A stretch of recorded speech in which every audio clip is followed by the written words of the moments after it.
എല്ലാവർക്കും നമസ്കാരം. നമുക്ക് മഴ പെയ്തുകൊണ്ടിരിക്കുകയാണല്ലോ. എന്തായാലും മഴ വളരെയധികം കുറവാണ്.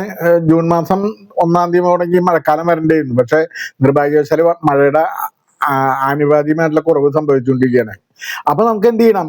മഴവെള്ളത്തെ പെയ്യുന്ന വെള്ളത്തെ എങ്ങനെ ജലായന ശേഷി ഉണ്ടാക്കിക്കൊണ്ട് എങ്ങനെ കുടിവെള്ള പ്രശ്നത്തിനൊരു ശാശ്വത പരിഹാരം എങ്ങനെ ഉണ്ടാക്കാൻ കഴിയുമെന്ന് നമ്മൾ ആലോചിച്ചാൽ അല്ലെ. അപ്പൊ മഴവെള്ള സംരക്ഷണം അല്ലെങ്കിൽ റെയിൻ വാട്ടർ ഹാർവെസ്റ്റിംഗ് ഇത് വളരെ ചർച്ച ചെയ്യപ്പെടേണ്ടതും ഈ മഴക്കാലത്ത് നമ്മളെ കുട്ടികളെ അടക്കം ഒരു സാമൂഹ്യ അവബോധം ഉണ്ടാക്കി അതിന്റെ പരിരക്ഷ ഉറപ്പുവരുത്തേണ്ടത് നമ്മുടെ കാലഘട്ടത്തിന്റെ അനിവാര്യതയായിട്ട് നമുക്ക് കാണണം. എന്തുകൊണ്ടാന്ന് വെച്ച് കഴിഞ്ഞാല് നമുക്കറിയാം, ഒരു ലിറ്റർ വെള്ളത്തിന് 1 ലിറ്റർ പാലിനേക്കാൾ കൂടുതൽ വില വന്നുകൊണ്ടിരിക്കുന്ന ഒരു കാലഘട്ടത്തിലൂടെയാണ് നമ്മൾ കടന്നുപോയിക്കൊണ്ടിരിക്കുന്നത്. അപ്പൊ നമുക്ക് എന്താണ് ചെയ്യേണ്ടത്? ഇതിൽ അടിസ്ഥാനപരമായിട്ട് നമ്മൾ ചെയ്യേണ്ടതെന്ന് വെച്ചാൽ പ്രകൃതി കൃഷി രീതി പ്രകൃതി കൃഷിയിലേക്ക് തിരിയാന്നുള്ളതാണ്. പ്രകൃതി കൃഷിയിലേക്ക് തിരിയൽ തന്നെയാണ് ഏക പോകാൻ വഴി. അല്ലാണ്ട് ഈ പറയുന്ന പ്രശ്നങ്ങൾ സ്ഥായിയായിട്ടുള്ള ഒരു പരിഹാരമില്ല. അപ്പൊ അതിന് നമ്മൾ എന്ത് ചെയ്യണം? ഒരു ബയോഡൈവേഴ്സിറ്റി കൺസർവേഷൻ, അതായത് ജൈവ വൈവിധ്യത്തിന് ഊന്നൽ കൊടുത്തുകൊണ്ടുള്ള ഒരു കൃഷി രീതി ഡെവലപ്പ് ചെയ്തെടുക്കുക എന്നുള്ളതാണ്. അതാണ് നമുക്ക് ഏക പോകാൻ വഴി. അപ്പൊ പരിസ്ഥിതിക്ക് ഇണങ്ങുന്ന രീതിയിലുള്ള കൃഷി, ഏത് സമയം ഇൻകം ജനറേറ്റ് ചെയ്യാൻ പറ്റാവുന്ന രീതിയിലുള്ള കൃഷി, കർഷകന് പണിയില്ലാത്തൊരവസ്ഥയിലേക്ക് വരുന്ന ഒരു കൃഷി, അതാണ് നമുക്ക് പ്രകൃതി കൃഷി അല്ലെങ്കിൽ നാച്ചുറൽ ഫാമിംഗ് എന്നുള്ള രീതിയിലുള്ള സിസ്റ്റം ഡെവലപ്പ് ചെയ്തുകൊണ്ടിരിക്കുക എന്നുള്ളതാണ്. അപ്പൊ നമുക്ക് എന്താണ് അതിന് ചെയ്യേണ്ടത്? ആദ്യമായിട്ട് നമ്മൾ എന്ന് വെച്ചാൽ മണ്ണിനെ പുതപ്പിക്കുക എന്നുള്ളതാണ്. മണ്ണിനെ 2 രീതിയിൽ പുതപ്പിക്കാം. ഒന്ന് മൾച്ചിങ് സിസ്റ്റം ആണ് മണ്ണിനെ പുതപ്പിക്കാനുള്ള ഏറ്റവും ഒരു 6 ഇഞ്ച് കനത്തില് മൾച്ച് ചെയ്യുക എന്നുള്ളതാണ്. അല്ലെങ്കിൽ രണ്ടാമത്തെ ഒരു ഇതുവഴി എന്നുള്ള രീതിയിൽ മണ്ണിനെ വിജനമായിട്ട് ഇടാതിരിക്കുക എന്നുള്ളതാണ്. അതിന് മണ്ണിന് വിജനമായിട്ട് ഇടാതിരിക്കുക എന്ന് പറയുമ്പോൾ മണ്ണിൽ ലിവിങ് മൽച്ചുന്ന രീതിയിൽ കളകള് വളരാൻ അനുവദിക്കുക എന്നുള്ളതാണ്. കളകളെ നിയന്ത്രിക്കുക, കളകളെ പരമാവധി വളരാൻ അനുവദിക്കുക. പക്ഷെ പലപ്പോഴും നമ്മൾ എന്താണ്, നമ്മുടെ കർഷകര് അറിഞ്ഞോ അറിയാതെ എന്ത് ചെയ്യണമെന്ന് വെച്ചാൽ തൂമ്പുകൊണ്ട് വന്ന് വെടിപ്പാക്കി വളരെ ക്ലീൻ ആയിട്ട് ഇടുന്ന ഒരു അവസ്ഥ ഉണ്ടാകുന്നത്. അപ്പൊ അതിലുള്ള ഒരു ചെറിയ പ്രശ്നം എന്ന് വെച്ച് കഴിഞ്ഞാല്, യഥാർത്ഥത്തില് മേൽമണ്ണ് വിജനമായിട്ട് ഇടുമ്പോൾ മണ്ണിൽ സോയിൽ ഇറോഷൻ ഉണ്ടാവും. ഈ സോയിൽ ഇറോഷൻ ഉണ്ടാവാന്ന് പറഞ്ഞാൽ മണ്ണൊലിപ്പ് ഇങ്ങനെ വ്യാപകമായിട്ട് സംഭവിച്ചുകൊണ്ടിരിക്കും. ജലം ഒലിച്ചു പോകുന്നതോടൊപ്പം തന്നെ നമ്മുടെ മേൽമണ്ണ്, നമ്മുടെ ഭക്ഷണം പ്രദാനം ചെയ്യുന്ന മേൽമണ്ണ് പോലും കുത്തിയൊലിച്ചു പോകുന്ന ഒരു അവസ്ഥ ഉണ്ടാകും. അതുകൊണ്ട് ഈ വാട്ടർ ഷെഡ് മാനേജ്മെന്റ് എന്നുള്ള സിസ്റ്റത്തിലേക്ക് നമ്മൾ കൊണ്ടുവരണമെന്നുണ്ടെങ്കിൽ മണ്ണിനെ പരമാവധി പുതപ്പിക്കുക, വൈവിധ്യമുള്ള സസ്യങ്ങൾ വെച്ചു കൊടുക്കുക, വൃക്ഷത്തൈകൾ വെച്ചു കൊടുക്കുക.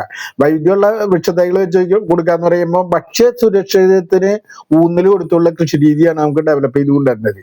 പാഴ്മരങ്ങൾ വെക്കണമെന്ന് നമ്മൾ പറയുന്നില്ല, എന്നാൽ കുറച്ച് ഒഴിച്ചുകൂടാൻ പറ്റാത്ത ഔഷധ സസ്യങ്ങളും മറ്റുള്ള കാര്യങ്ങളും ഔഷധ വൃക്ഷങ്ങളും വെച്ചു കൊടുക്കുക. അപ്പൊ ഇതാണ് നമുക്ക് രക്ഷപ്പെടാനുള്ള ഏക പോകാൻ വഴി. അപ്പൊ നമുക്കറിയാം, വെള്ളം ശേഖരിച്ചു വെക്കണ ഒരു മരത്തിനെ സംബന്ധിച്ച് മരത്തിന്റെ തണ്ടിലും തടിയിലും ഇലയിലും വേരുകളിലും ആണ് വെള്ളം സംരക്ഷിച്ചു വെക്കുക. അപ്പോൾ വൈവിധ്യമുള്ള മരങ്ങളാണെന്നുണ്ടെങ്കിൽ എന്താണ്, അതില് നമ്മുടെ പരമാവധി വെള്ളം സ്റ്റോർ ചെയ്തിരിക്കും. അപ്പൊ ഇത് ജലായന ശേഷി മണ്ണില് ഉള്ള വെള്ളം നിറഞ്ഞു തന്നെ ഭാഗമായിട്ട് വരുന്ന എക്സസ് വരുന്ന വാട്ടർ ആണ് ശരിക്കും ഒരു ഉറവയായിട്ട് വരുന്നത്. ആ ഉറവയാണ് യഥാർത്ഥത്തിൽ നമ്മളെ നദികളെയൊക്കെ തന്നെ ധന്യമാക്കിക്കൊണ്ടിരിക്കുന്നത്. അപ്പൊ പരമാവധി എന്ത് ചെയ്യണമെന്ന് വെച്ച് കഴിഞ്ഞാൽ ജലസംരക്ഷണത്തിന് വേണ്ടിയിട്ട് ഉള്ള ഒരു പണി നമ്മൾ ഇപ്പോഴേ തുടങ്ങണം.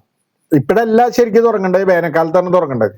പക്ഷെ വേനൽക്കാലത്ത് നമ്മൾ പലവരും തുടങ്ങി വെച്ചിട്ടുണ്ടാവില്ല. പക്ഷെ എങ്കിലും ഇനി പെയ്യുന്ന വെള്ളമെങ്കിലും ഒലിച്ചു പോകാത്ത രീതിയിൽ നമ്മൾ സംരക്ഷിക്കപ്പെടാന്നുള്ളതാണ്. നമുക്കറിയാം, നമുക്ക് 44 നദികൾ ഉള്ള ഒരു സംസ്ഥാനം. ആ 44 നദികളിലുള്ളതിൽ കുന്തിപ്പുഴ എന്ന് പറയുന്ന സൈലന്റ് വാലി കാടിൽ നിന്ന് ഉത്ഭവിക്കുന്ന കുന്തിപ്പുഴ ഒഴിച്ച് മറ്റെല്ലാ നദികളും ഒരു ചാറ്റൽ മഴ പെയ്തു കഴിഞ്ഞാൽ കുത്തിയൊലിച്ച് മണ്ണൊലിച്ചു പോകുന്ന ഒരു അവസ്ഥയാണ്. കലങ്ങി മറിഞ്ഞു പോവുകയാണ്. അപ്പൊ നമ്മുടെ ഭക്ഷണം പ്രദാനം ചെയ്യുന്ന മേൽമണ്ണാണ് ഇതെല്ലാം പോയിക്കൊണ്ടിരിക്കണം എന്നുള്ള തിരിച്ചറിവ് നമുക്ക് പലപ്പോഴും ഉണ്ടാവാറില്ല. ഇതാണ് പ്രശ്നം. അപ്പൊ നമ്മൾ എന്ത് ചെയ്യണം? പരമാവധി നമ്മുടെ മേൽമണ്ണ് ഒലിച്ചു പോകാത്ത രീതിയിൽ മൽച്ച് ചെയ്യുകയും ഒരു 6 ഇഞ്ച് കനത്തിൽ മൽച്ച് ചെയ്യുകയും പരമാവധി വൈവിധ്യമുള്ള ബയോഡൈവേഴ്സിറ്റി കൺസർവേഷൻ എന്ന രീതിയിൽ വൈവിധ്യമുള്ള മരങ്ങൾ വെച്ചു കൊടുക്കുന്ന രീതിയിൽ ഒരു വാട്ടർ ഷെഡ് മാനേജ്മെന്റ് നമ്മൾ ഫോളോ അപ്പ് ചെയ്യുക എന്നുള്ളതാണ്. ചരിഞ്ഞ പ്രദേശത്ത് ഒരു കാരണവശാലും എന്ത് ചെയ്യണം? കൊത്തും പാടില്ല. കൊത്തും വരുമ്പോൾ ചരിഞ്ഞ പ്രദേശത്ത് എന്ന് പറയുമ്പോൾ നമുക്കറിയാം, കൊത്തും വരുമ്പോൾ വിജനമായിട്ടുള്ള മണ്ണാണെന്നുണ്ടെങ്കിൽ നമുക്ക് 1 സെന്റിമീറ്ററെങ്കിലും മണ്ണിന് സ്ഥാനചലനങ്ങൾ സംഭവിക്കുന്നതാണ് മനസ്സിലാക്കേണ്ടത്. അപ്പൊ അതുകൊണ്ട് അതിന്റെ വ്യതിചലനങ്ങൾ സംഭവിക്കുമ്പോൾ സോയിൽ ഇറോഷൻ സ്വാഭാവികമായിട്ട് ഉണ്ടാകും. അതുകൊണ്ട് മേൽമണ്ണ് ഒരു കാരണവശാലും കുത്തി ഒലിച്ചു പോകാത്ത രീതിയിലുള്ള ഒരു സംവിധാനമാണ് നമ്മൾ ഈ ചരിഞ്ഞ പ്രദേശങ്ങൾ ചെയ്യുന്നത് പറയുന്നത്. ഒലിച്ചു പോകാതിരിക്കുക എന്നുള്ളതാണ് നമ്മൾ ആലോചിക്കേണ്ടത്. ചെറിയ നീരുറവുകളായിട്ട് ഉത്ഭവിക്കണമെന്നുണ്ടെങ്കിൽ എന്ത് ചെയ്യണം? നമ്മുടെ പരമാവധി വൈവിധ്യമുള്ള സസ്യങ്ങൾ വെച്ചു കൊടുക്കുക എന്നുള്ളതാണ്. അപ്പോൾ ഈ ജലസംരക്ഷണം എന്ന് പറയുന്നത് നമ്മുടെ കണ്ണിലെ കൃഷ്ണമണിയെ പോലെ കാത്തു സൂക്ഷിക്കേണ്ട ഒരു സംഭവമാണ്. റെയിൻ വാട്ടർ ഹാർവെസ്റ്റിംഗ് എന്നുള്ള സിസ്റ്റം. അത് നമ്മൾ ജലസംരക്ഷണത്തിന് വളരെ ഊന്നൽ കൊടുക്കണം, മണ്ണ് ജലസംരക്ഷണത്തിന് വളരെ ഊന്നൽ കൊടുക്കണം. പരിസ്ഥിതിക്ക് ഏറ്റവും അനുകൂലമായിട്ടുള്ള രീതിയിലുള്ള ഒരു സസ്റ്റൈനബിൾ ഡെവലപ്മെന്റ് എന്ന രീതിയിലും ഒരു സസ്റ്റൈനബിൾ അഗ്രികൾച്ചർ എന്ന രീതിയിലും നാളെ നിങ്ങളുടെ പ്രവൃത്തി അതിലേക്ക് തിരിയണം എന്ന് മാത്രമാണ് ഞാൻ ഈ അവസരത്തിൽ നിങ്ങളെ ഓർമ്മപ്പെടുത്തുന്നത്. ഞാൻ ശിവദാസൻ നന്ദിയായിട്ട്, social security for the nation, പൗരാവകാശ സംരക്ഷണയുടെ എക്സിക്യൂട്ടീവ് ഡയറക്ടറാണ്, one struggle media. Okay, thank U.